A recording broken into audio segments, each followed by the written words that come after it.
कांदा निर्यात बंदी होऊ नये तसंच सोयाबीन आणि कापसाला योग्य भाव मिळावा यासाठी आपण केंद्र सरकारकडे पाठपुरावा करणार असल्याचं अजित पवार यांनी जाहीररित्या सांगितलं।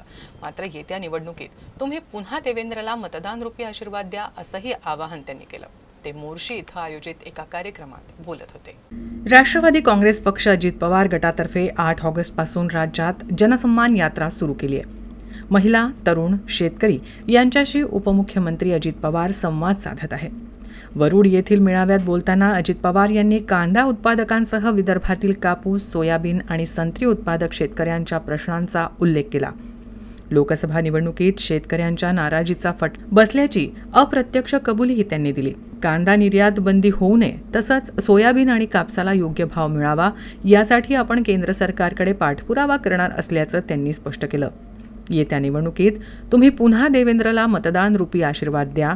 राहिलेला संपूर्ण विकास पूर्णत्वास नेऊ या मतदारसंघाचा कायापालट करण्यासाठी वाटेल तितका निधीही मी देईल अशी ग्वाही अजितदादांनी यावेळी दिली। या कार्यक्रमात अजित पवार गटाचे वरिष्ठ नेते, पदाधिकारी आणि कार्यकर्ते उपस्थित होते।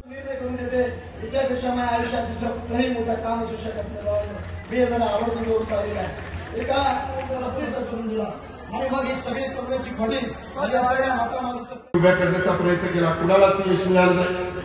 पुन्हा तो माझ्या मागे लागला, मी त्याच्यामध्ये त्याला साथ दिली आणि आता त्या संदर्भामध्ये आपण आवश्यक तो निधी विदर्भ ॲग्रोव्हिजन प्रोड्युसर कंपनी संत्रानगरी म्हणून प्रसिद्ध असणारा माझा वरुड मोर्शी या भागामध्ये महाराष्ट्र कृषी उद्योग सहकार्यानं अत्याधुनिक संत्रा प्रक्रिया प्रकल्प उभारण्यास या प्रकल्पाच्यासाठी आवश्यक तो निधी दिला जाईल।